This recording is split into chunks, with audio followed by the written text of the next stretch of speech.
এক গ্রামে ছোট্ট একটি ঘরে মিতু তার বাবা মায়ের সাথে থাকতো।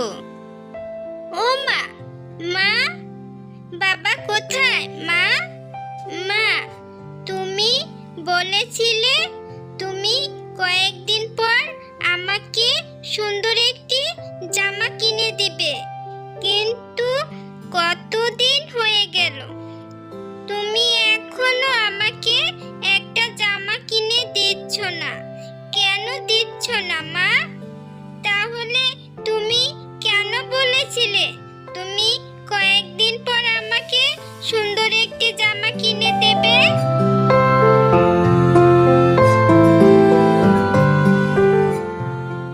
ঠিক আছে মা, তোর বাবা আসুক, তারপর তোর বাবাকে নিয়ে মার্কেটে যাব, তখন তোর জন্য সুন্দর একটি জামা কিনে আনবো মা।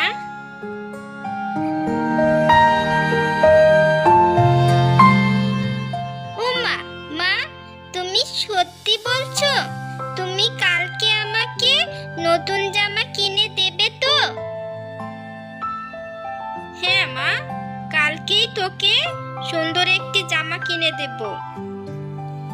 মেয়েকে তো বলে দিলাম কালকে ওর জন্য সুন্দর জামা কিনে আনবো, কিন্তু ওর বাবার হাতে এখন কোনো টাকা পয়সা নাই। কি করে যে কালকে ওকে জামা কিনে দেব বুঝতেছি না।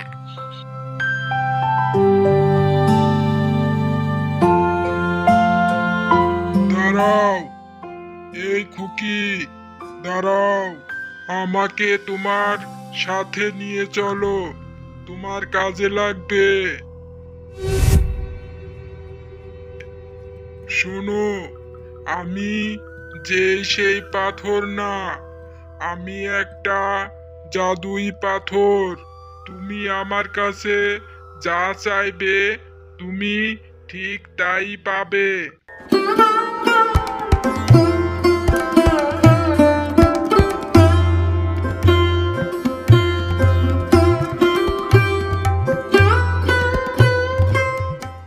এরপর মিতু পাথরটা হাতে নিয়ে সেখান থেকে চলে যায়।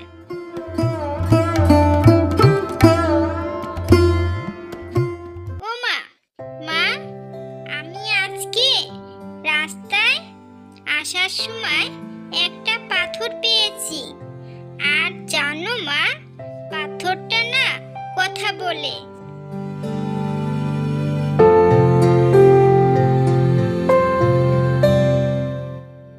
শোনো, তোমার মেয়ের কথা শোনো, পাথর নাকি আবার কথা বলে? এটা কি করে হয়? কিরে মা, তুই এ কি বলছিস? হ্যাঁ বাবা, আমি সত্যি বলছি, পাথরটা কথা বলে। হ্যাঁ মা, তোর বাবা ঠিকই বলেছে, পাথর কি আবার কথা বলতে পারে? তোমরা কেন বিশ্বাস করছো না পাথরটা সত্যি কথা বলে? তাহলে তোমরা দেখবে পাথর কথা বলে। আচ্ছা আচ্ছা, ঠিক আছে, বুঝেছি, তোর পাথর কথা বলে।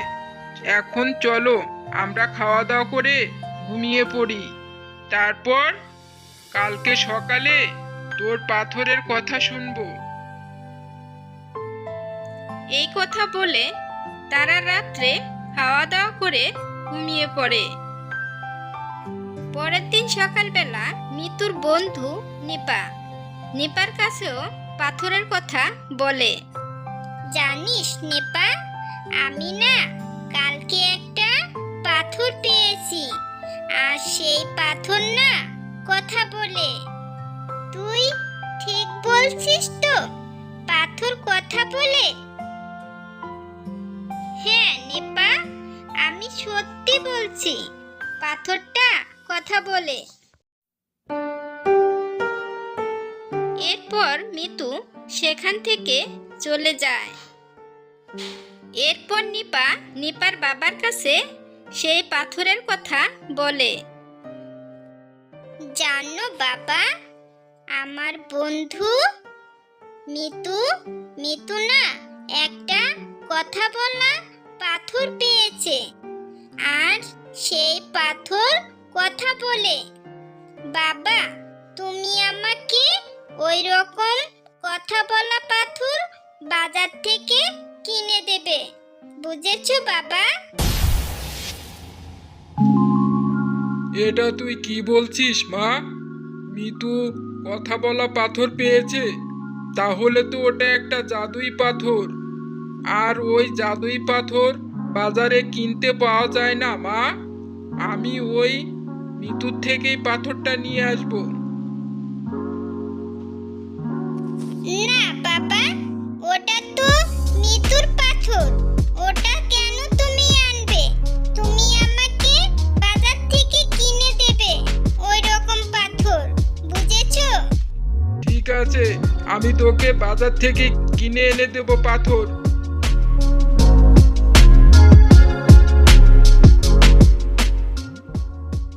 এই কথা বলে মিতুর বাবা সেই পাথর আনার জন্য রওনা হয়।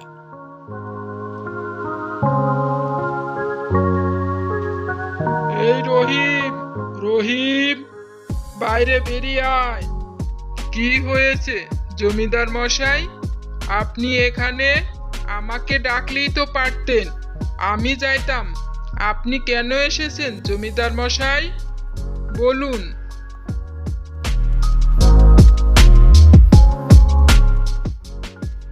শোন, তোর মেয়ে নাকি রাস্তায় একটা পাথর পেয়েছে, আর ওই পাথরটা আমার খুবই দরকার। ওই পাথরটা আমাকে এনে দে। আর যদি ওই পাথর না এনে দিস, তাহলে তোকে এই গ্রামে থাকতে দেব না, বলে দিলাম। তাই বলছি, ভালোই ভালোই ওই পাথর আমাকে দে। তা না হলে তো বুঝেছিস, আমি তোকে এই গ্রাম থেকে তাড়িয়ে দেব। আরে জমিদার মশাই, আপনি সামান্য একটা পাথরের জন্য কেন এরকম করছেন? ওটা তো আমার মেয়ে রাস্তায় কুড়িয়ে পেয়েছে, আর ওটা সামান্য একটা পাথর। তার জন্য আপনি এরকম কেন করছেন? আচ্ছা, আমি এক্ষুনি আপনাকে পাথরটা এনে দিচ্ছি।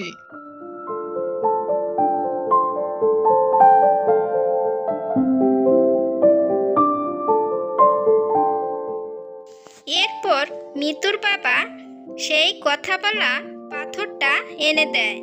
মিতুর বাবা জানেই না সে পাথরটা কথা বলে। মিতুর বাবার কাছে বলেছিল, কিন্তু বিশ্বাস করেনি। এরপর মিতুর বাবা পাথরটা বাড়ি নিয়ে মিতুর মায়ের কাছে পাথরের কথা বলতে থাকে।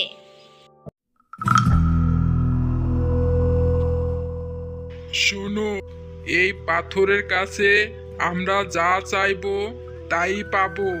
এখন আমরা আরো বড়লোক হয়ে যাব। এই পাথরের কাছে আমরা হাঁড়ি ভর্তি স্বর্ণ চাইবো। তুমি কেন করেছো এটা? তুমি কেন মিতুর থেকে পাথরটা নিয়েছো? এটা তো মিতুর পাথর। তুমি কেন এত লোভ করো বলো তো? এত লোভ করা ভালো না। যাও, তুমি মিতুর পাথর মিতুকে দিয়ে আসো। শোনো, তোমার যা আছে আমি তাই নিয়েই সুখে আছি। আমি এর থেকে বেশি চাই না। তুমি যাও, মিতুর পাথর মিতুকে দিয়ে আসো। এভাবে মিতুর মা মিতুর বাবাকে বোঝাতে থাকে, কিন্তু মিতুর বাবা নাছোড়বান্দা, সে কোনো কথাই শুনে না। এরপর মিতুর বাবা সেই পাথরের কাছে হাঁড়ি ভর্তি স্বর্ণ চাইতে থাকে। এই কথা বলা লাল পাথর, আমাকে এক হাঁড়ি স্বর্ণ দাও।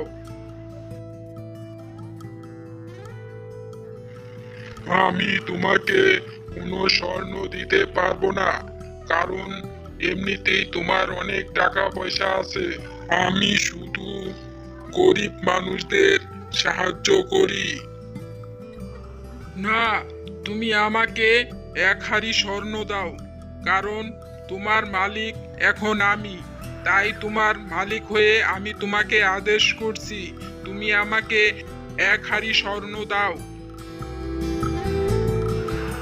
ঠিক আছে, তাহলে আমি এক্ষুনি তোমাকে 1 হাঁড়ি স্বর্ণ দিচ্ছি, কিন্তু তুমি মনে রেখো এর জন্য তোমাকে তোমার প্রিয় জিনিসটা হারাতে হবে। এরপর কথা বলা পাথরটা নিপার বাবাকে 1 হাঁড়ি স্বর্ণ দিয়ে সেখান থেকে মিতুর কাছেই চলে যায়। আর সেটা নিপার বাবা বুঝতে পারে না।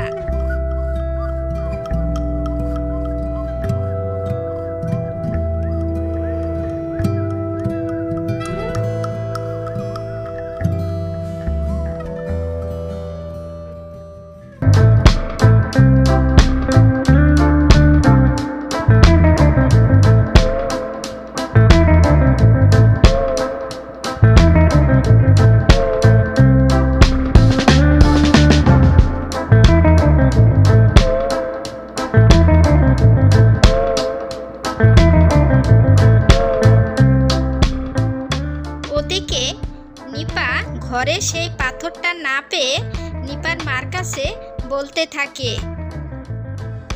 ও মা, মা, আমার সেই লাল পাথরটা কোথায় মা? আমি সেই পাথরটাকে কোথাও খুঁজে পাচ্ছি না। বলো না মা, সেই লাল পাথরটা কোথায়? শোন মা, ওই পাথরটা হয়তো কোথাও আছে, এখন পাওয়া যাচ্ছে না, দেখবি একসময় পাওয়া যাবে। ওটা ছোট পাথর তো, তাই কোথায় যেন পড়ে আছে, দেখতে পাচ্ছি না।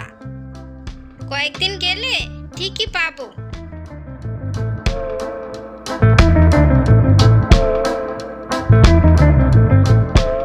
মিতু যখন মিতুর মায়ের কাছে সেই পাথরের কথা বলছিল, ঠিক তখনই পাথরটা মিতুর কাছে চলে আসে।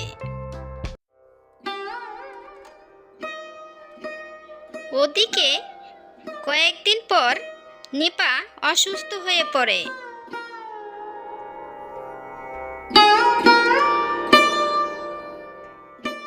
তোমার লোভের কারণে আজকে আমার মেয়ের এই দশা হয়েছে। পাথরটা তো বলেছিল, তাই না, যে তোমার প্রিয় জিনিসটা হারাতে হবে। দেখো, এখন আমাদের মেয়ে অসুস্থ হয়ে পড়েছে। তুমি তোমার স্বর্ণ নিয়ে থাকো, তোমার কারোরই দরকার নেই। তোমাকে আমি বারবার বলেছিলাম এত লোভ করা ভালো না। এখন দেখলে তো লোভের ফল। গিন্নি, আমার অনেক বড় ভুল হয়ে গেছে, কিন্তু এখন কি করব, কি করে আমার মেয়েকে সুস্থ করব? আমি তো কিছুই বুঝতে পারছি না। কত ডাক্তার দেখালাম, কত কবিরাজ দেখালাম, তারপরও আমার মেয়েটা সুস্থ হচ্ছে না। তুমি আমাকে বলে দাও, আমি এখন কি করব? আমি কিছুই জানি না, আমি শুধু জানি তুমি আমার মেয়েকে সুস্থ করে দাও। তোমার লোভের কারণে আমার মেয়ে অসুস্থ হয়ে পড়েছে, তাই তুমি কিভাবে আমার মেয়েকে সুস্থ করবে সেটা তুমিই জানো, আমি কিছু জানি না। তুমি যদি আমার মেয়েকে সুস্থ না করতে পারো, তোমার এই ঘর বাড়িতে আমি আগুন জ্বালিয়ে দেব। মিতু কি আমার মেয়ে না? মিতু কি আমার মেয়ে না? ওর জন্য কি আমার মায়া হচ্ছে না? আমি আর কোনোদিনও লোভ করব না। তুমি আমাকে ক্ষমা করে দাও। তুমি এখন শুধু বলো, আমি আমার মেয়েকে কিভাবে সুস্থ করব?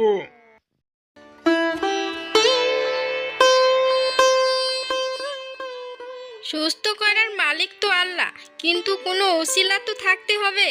তুমি যাও, তুমি মিতুর কাছে যাও, দেখো পাথরটা মিতুর কাছে আছে কিনা, আর সেই পাথরই পারবে আমার মেয়েকে সুস্থ করতে।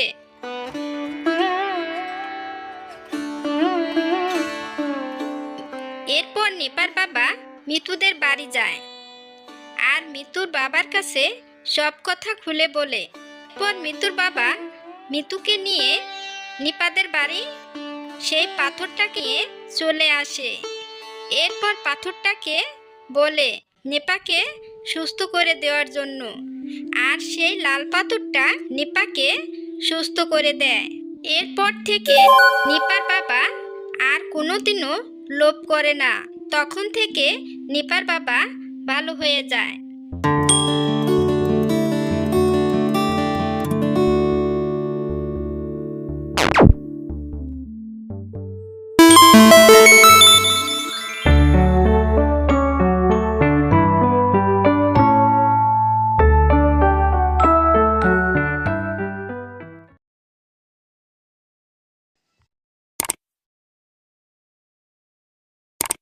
ওদিকে নিপা ঘরে সেই পাথরটা না পেয়ে নিপার মার কাছে বলতে থাকে,